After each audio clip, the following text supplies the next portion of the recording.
Le rôle des médias dans les élections et la démocratie, tel est le thème 2019 de la Journée mondiale de la liberté de la presse, qui a donc été célébrée au niveau de la capitale éthiopienne, Addis Abeba. Nous allons faire un état des lieux de la liberté de la presse au Cameroun, en Afrique et un peu dans le monde, avec notre invité du jour. Il est journaliste à la Cameroon Radio Television, la CRTV, médias capitaux publics. Il est également le président de la section Cameroun de l'Union internationale de la presse francophone et le vice-président de l'Union internationale de la presse francophone. Monsieur Aimé Robert Biyina est notre invité. Bonjour. Vous allez bien? Très bien, merci. Comment se porte la liberté de la presse en général? Comment vous l'analysez aujourd'hui? La liberté de la presse, c'est comme la vie humaine, tout court. Il y a des hauts et des bas.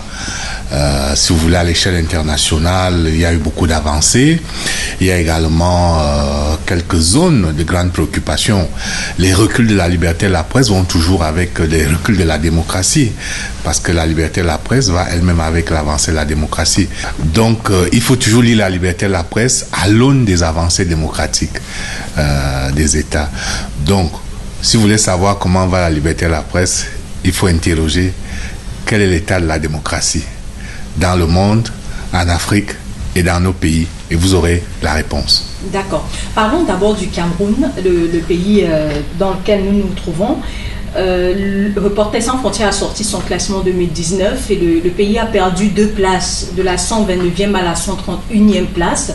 Vous pensez quelles sont les raisons qui auraient poussé Reporters sans frontières à faire reculer le Cameroun? J'ai toujours dit, depuis de longues années, qu'en matière de liberté à la presse, nous qui vivons au Cameroun et nous qui avons la chance de voyager, donc de pouvoir établir des éléments de comparaison, nous devons quand même avoir l'honnêteté de dire et de reconnaître qu'il y a eu beaucoup d'avancées au Cameroun en matière de liberté de la presse. Donc moi j'ai toujours pensé que les problèmes de la presse camerounaise, on va certainement y revenir. Aujourd'hui la priorité est ailleurs, notamment dans le champ économique, notamment dans la viabilisation, notamment dans l'accès aux sources d'information.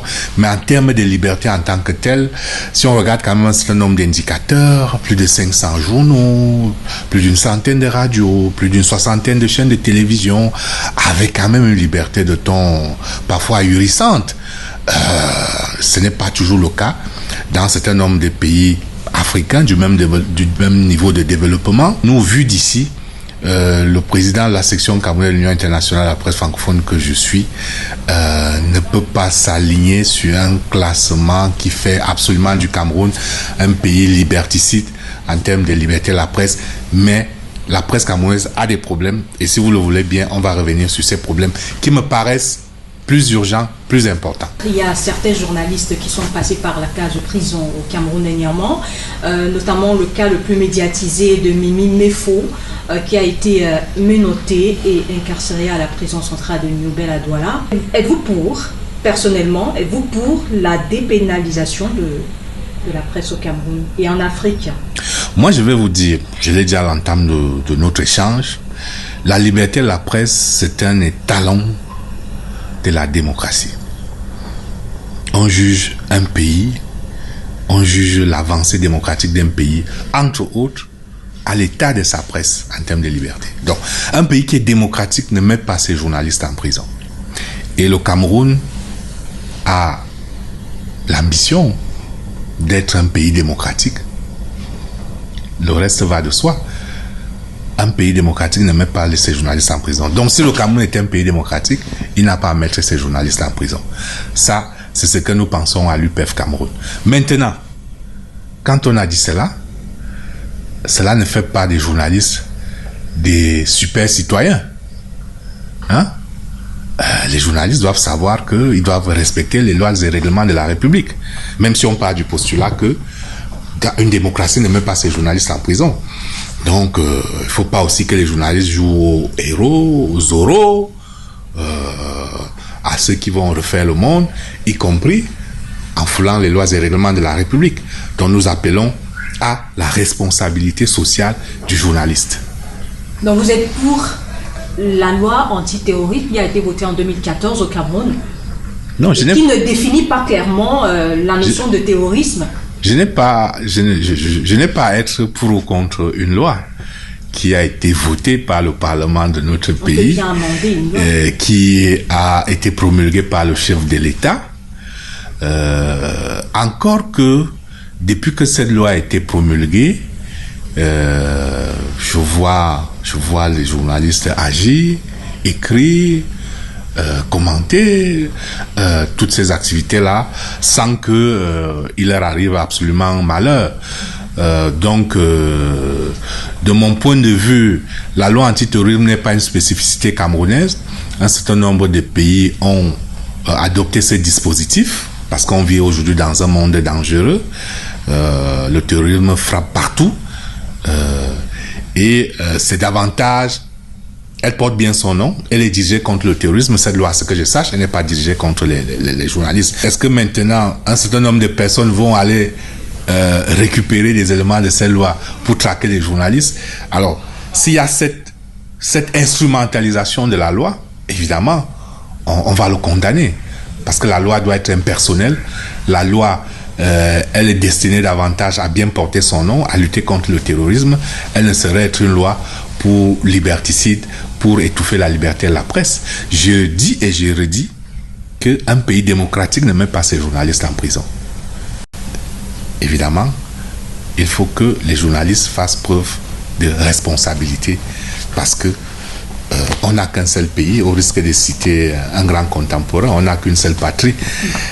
Nous nous devons, quel que soit le bord, pour la gouverne de notre défendre quand même. Parler du président de la République, Paul Biya, dans un récent tweet.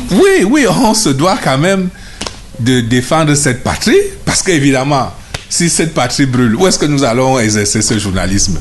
Nos pays ont besoin d'une presse forte, parce que la presse aussi a cette fonction de chien de garde, de watchdog, d'empêcheur de tourner en rond. On est quand même dans des pays fragiles, dans des pays où il y a une forte attente en matière de gouvernance, en matière de performance, en matière d'atteindre les résultats. Donc, on a besoin dans nos pays d'une presse de qualité, on a besoin d'une presse performante, d'une presse crédible. Et la presse ne peut gagner sa crédibilité que si elle est quand même un minimum d'impertinence, y compris dans les médias de service public. Ne pensez pas qu'on est là tous les jours à dire que tout est pour le mieux dans le meilleur des mondes possible. Il nous est arrivé plusieurs fois de pointer là où ça ne va pas. Et d'être interpellé par les forces de défense et de sécurité. Bon, ça c'est des cas extrêmes parce que évidemment, comme je l'ai dit tantôt, on regrette ce qui est arrivé à ses collègues dont vous parliez, mais avons quand même que c'est des cas extrêmes et on souhaite que cela n'arrive plus. Et pour que ça n'arrive plus, il y a une double responsabilité. Il y a une fois de plus la responsabilité de l'État, comme je l'ai dit, un pays démocratique ne met pas les journalistes en prison, mais ce n'est pas pour autant que les journalistes doivent aller braver l'État, défier un certain nombre de lois et règlements, parce que les journalistes ne sont pas des super citoyens. Les journalistes sont des citoyens comme tous les autres, astreints au respect des lois et règlements de la République. Et je dis que sur l'avenir de la presse, à l'état actuel des choses, il y a quand même un vent de pessimisme sur la presse du fait de ses difficultés économiques. C'est pour ça que j'ai dit une fois de plus, il faut mettre le curseur sur l'enjeu économique. L'enjeu des libertés, il est important, mais il me semble de moindre importance par rapport à l'enjeu économique.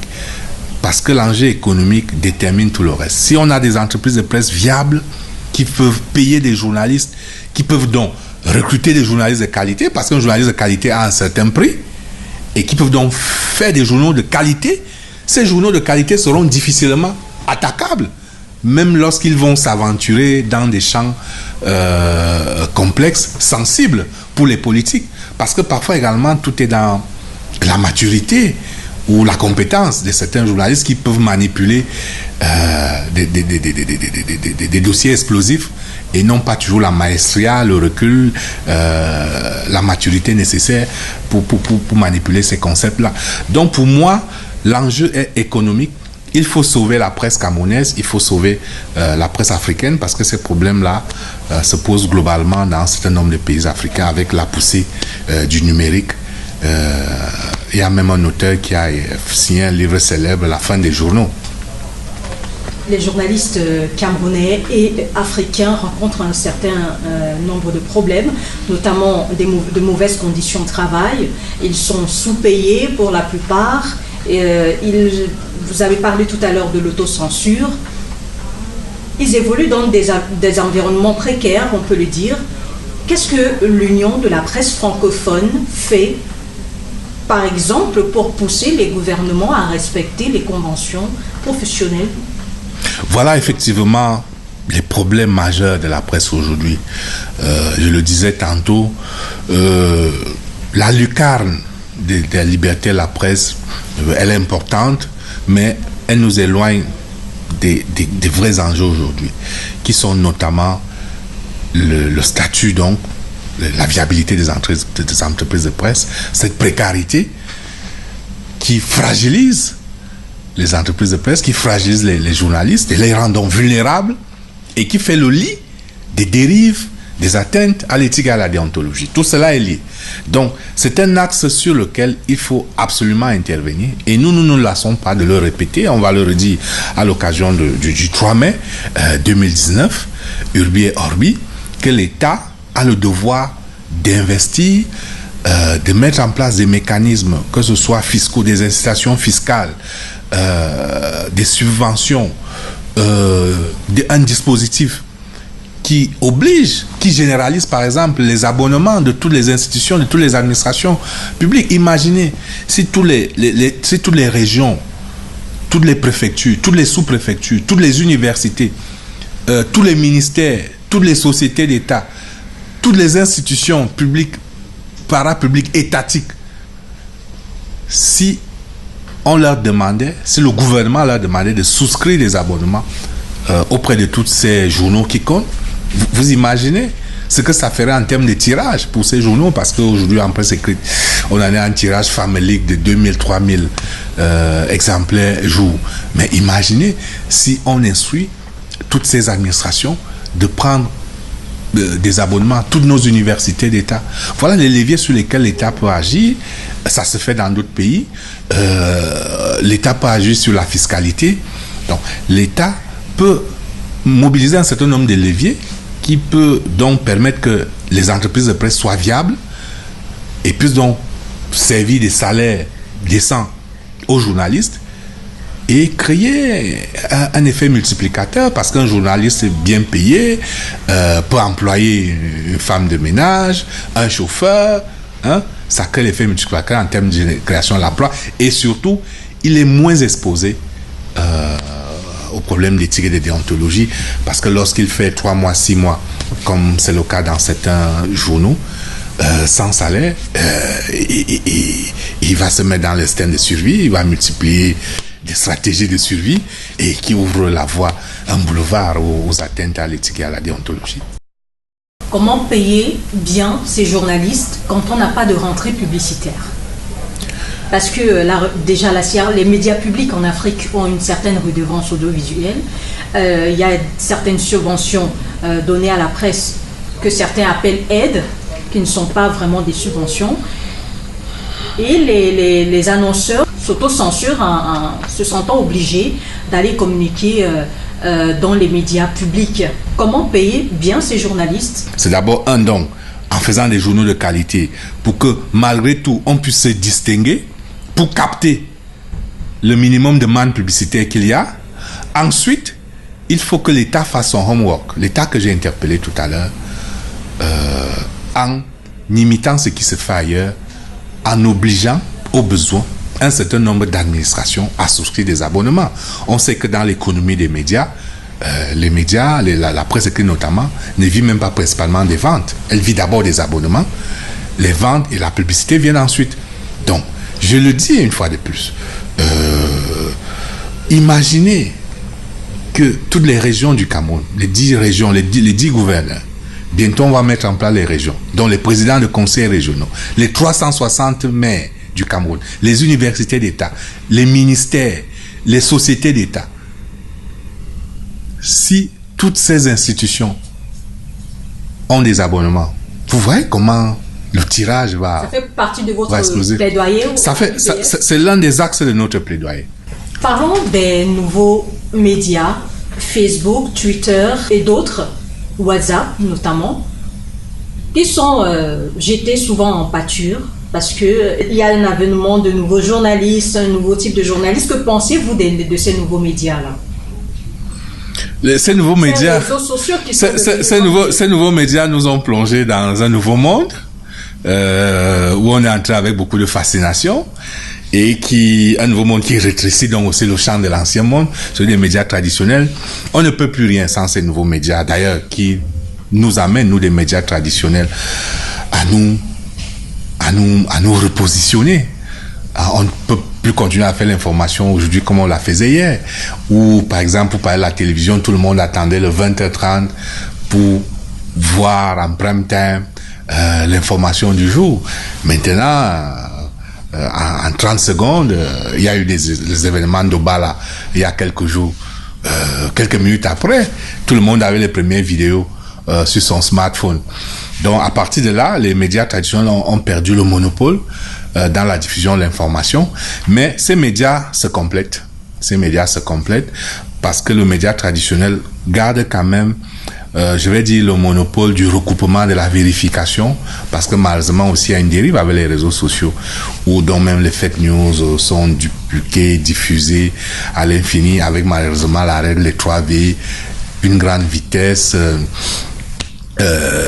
une grande visibilité et malheureusement une grande exposition. Tout cela fait que il faut prendre le bon côté des choses. On ne peut plus dire aujourd'hui qu'on jette à la poubelle les réseaux sociaux, mais on ne doit pas en faire aussi une religion, parce qu'on voit bien que c'est un canal de diffusion des fake news, de désinformation, de propagande, d'appel à la haine, ce qu'on ferait difficilement dans un média traditionnel, parce que de venir quand même à la télévision, tenir un type de discours, c'est beaucoup plus compliqué. Mais maintenant, derrière son smartphone, on se cache derrière un faux profil qu'on a créé, on diffuse tout et n'importe quoi. Mais je crois qu'avec le temps, tout cela va s'affiner, parce qu'il y a aussi un peu la fascination, l'attrait de la nouveauté qui est cause de tout cela. Tout cela va s'affiner, je pense, je suis optimiste, et on va trouver le bon rythme, le bon équilibre entre les médias numériques qui ont aujourd'hui l'avantage de l'instantanéité et les médias traditionnels qui doivent garder la force de la crédibilité. D'accord. Tout va à la vitesse grand V. Au Rwanda, on disait que c'était les journalistes qui avaient allumé le feu du génocide. Au Cameroun, on a l'impression, beaucoup reprochent aux journalistes de propager ce discours de haine, de tribalisme.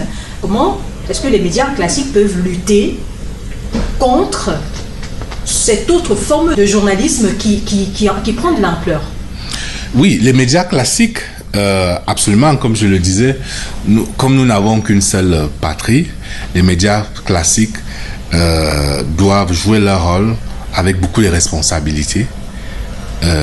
D'abord, en se démarquant de tout discours de la haine, en restant dans ce credo des responsabilités sociales du journaliste et d'éloge d'un certain nombre de valeurs qui fondent quand même un pays.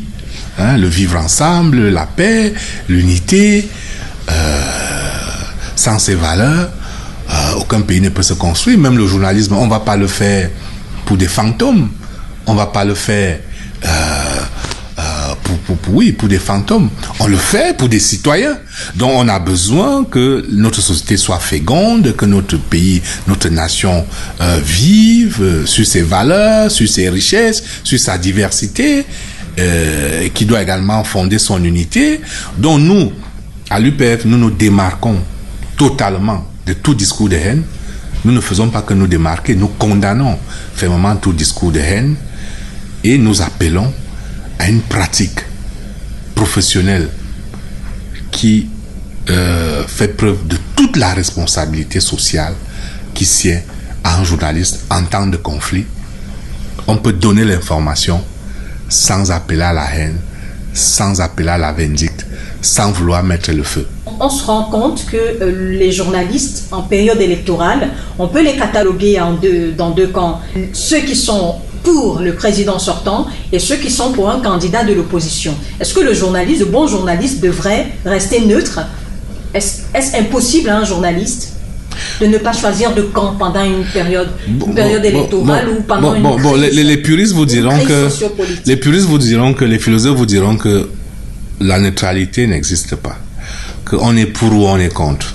Vous allez demander au professeur, le philosophe Hubert Mononjana, il a longtemps théorisé là-dessus. On est pour ou on est contre, il n'y a pas de tiers exclu. Maintenant, on ne vous demande pas d'être absolument pour ou contre, d'être neutre. Ce qu'on demande aux journalistes, c'est la sacralité des faits. C'est pour cela qu'un journal est rubriqué. Il y a des sujets de compte rendu, des sujets de reportage. Ce qu'on vous demande, c'est que sur un sujet de compte rendu, par exemple d'un meeting, que vous ne déformiez pas les faits, les paroles d'un candidat, que vous ne romanciez pas. Parce que s'il y avait 1000 personnes, que vous disiez qu'il y avait 30 000, on vous demande simplement de rapporter les faits. Donc, que vous soyez pour ou contre ce candidat, ce n'est pas compliqué de rapporter les faits. Maintenant, dans le même journal, il y a des genres de commentaires où vous pouvez donc avoir une posture éditoriale et dire que vous, pour un certain nombre d'éléments de déterminants, vous pouvez appeler à voter pour tel. Ça, c'est des pratiques qui existent dans tous les pays qu'on ne saurait repousser aux journalistes. Mais tant que dans les genres d'informations, vous avez mis en avant la sacralité des faits, vous avez respecté les faits, vous êtes irréprochable. Après, vous êtes libre de soutenir qui vous voulez, puisque nous votons par ailleurs. Nous sommes des citoyens. Vous êtes libre d'aller jeter dans l'urne le bulletin de votre choix, mais vous ne devez pas travestir les faits et la vérité. C'est là l'enjeu, c'est là le nœud. C'est ça aussi qui fait la qualité d'un bon journaliste. Il y a des faits où un journaliste a rapporté littéralement les propos d'un opposant, mais a été inquiété par la justice parce qu'on l'accusait de vouloir propager un discours de haine. Non, évidemment. Il n'est pas question, ce n'est pas parce qu'on a dit que les faits sont sacrés que vous allez relayer un discours de haine. Hein? Mais tant qu'on reste dans le cadre d'une campagne électorale qui a ses règles, un candidat qui estime que je prends le schéma d'un candidat de l'opposition qui estime que il y a des problèmes de route, il y a des problèmes dans tel secteur et que lui il estime que s'il est élu, voici les aménagements, les améliorations qu'il va faire. Si vous relayez un tel discours, je ne vois aucun problème à cela. Il n'y a rien de haineux là-dedans. Rien de discriminatoire là-dedans. Maintenant, si un candidat vient dans son discours à opposer les communautés, à ce moment-là, vous ne pouvez pas relayer ce discours en vous dissimulant derrière le fait que non, ce n'est pas vous qui le dites, vous ne faites que relayer. Vous savez que en droit de la presse, en droit des médias, il y a le principe de la responsabilité en cascade. Donc, autant l'auteur peut être inquiété, autant celui qui a assuré la publicité des faits mensongers, diffamatoires ou attacatoires peut être inquiété du fait de ses responsabilités en cascade. Donc, j'aurais dit que le bon journaliste est celui qui fait la différence entre les faits, la vérité des faits et les commentaires qui sont libres. Mais les faits doivent impérativement être sacrés. Malheureusement, les mauvais journalistes commencent par travestir les faits. Ils commencent par travestir les faits. Et dès qu'on a travesti les faits, on a brouillé complètement tous les repères. On ne sait plus où est la vérité, où est le mensonge. Et donc, c'est toute la société qui est gangrénée. C'est un auteur qui disait que la qualité de l'information, c'est comme le sang qui circule dans le corps humain. Quand le sang est contaminé, tout le corps est malade. Donc, si l'information est contaminée, c'est tout le corps social qui va être malade. Pour revenir sur ce qu'un bon journaliste, c'est Henri Bandolo, qui est une des icônes de l'héritage mémoire du journalisme au Cameroun, qui disait qu'il n'y a que deux qualités de journalistes, les bons et les mauvais, et que donc chacun doit choisir, pour ainsi dire, son camp. Donc le bon journaliste, ce n'est pas simplement celui qui écrit de belles phrases, mais c'est d'abord celui qui respecte les fondamentaux de notre métier, qui tournent autour des règles qui sont communes, la crédibilité, la transparence, la fiabilité, le sérieux. Le bon journaliste performe autour de ces valeurs-là. La crédibilité. La crédibilité, elle est fondamentale. La crédibilité, elle part de ce que on diffuse des informations qui sont vérifiées, qui sont recoupées, qui sont autant que faire se peut inattaquables, La crédibilité part de ce que on parle des choses qui intéressent les auditeurs, les téléspectateurs, parce qu'on ne fait pas le journalisme pour les martiens. Bon, il y a des pays où il y a encore des sérieux problèmes d'atteinte à la liberté de la presse. Je continue à dire que ce n'est pas le cas du Cameroun, où il y a vraiment des atteintes manifestes à la liberté de la presse. Il y a un certain nombre de pays, il faut que ces pays se démocratisent, soient des États modernes. Il y a également un certain nombre de pays où malheureusement l'accès à l'information est compliqué, l'accès aux sources d'information. Donc il faut que les gouvernements libèrent un peu plus la parole. Et pour ça, il faut que ceux qui occupent des responsabilités n'aient pas peur de leur ombre, parce que c'est aussi ça, les gens veulent conserver leur position, ils se disent que si je fais telle déclaration, ça peut me revenir en boomerang. Bon, tout est un peu lié. Donc il faut libérer la parole, y compris de ceux qui occupent des positions publiques, parce qu'ils ont l'obligation d'expliquer leur action, d'expliquer au pouvoir, aux journalistes qui vont assurer le relais. Il y a ce problème d'accès aux sources, il y a le problème de la régulation. Le journalisme, c'est un métier d'élite qui est sacré, qui est très sensible. On ne peut pas laisser le tout venant y entrer, ressortir, le polluer comme il veut. Il y a donc aussi le problème de la viabilité des entreprises de presse. Il faut que les États investissent pour que les entreprises de presse soient viables. L'investissement peut être direct en injectant de l'argent, il peut aussi être indirect. Merci beaucoup. C'est moi. Comme on le retient, il n'y a pas de liberté d'expression, de liberté de la presse sans la démocratie. Merci de nous avoir suivis. Hervé Ognou était à la caméra. Je suis Carole Guissot. Je vous donne rendez-vous pour la prochaine fois sur La Belle Télévision.